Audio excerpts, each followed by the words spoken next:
How to create Canva Education Account. Hey everyone, welcome back to the channel. If you're new here, don't forget to hit the subscribe button and turn on the notification bell to not miss any updates. So if you are a teacher and want to create an Canva Education account, then you're in the right place. So first things first, open up canva.com, and then on the top, you'll see Design Spotlight, Business, Education. Go ahead and tap on Education and tap on Teachers and Schools. So now you will see teachers option and see get verified. Go ahead and tap on it.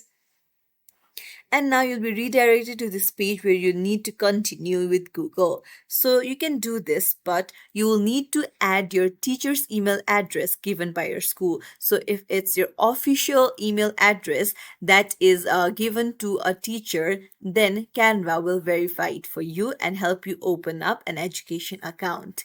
If you found this tutorial helpful, don't forget to like and subscribe to our channel for more tips and tricks. Thank you for watching. See you in the next video.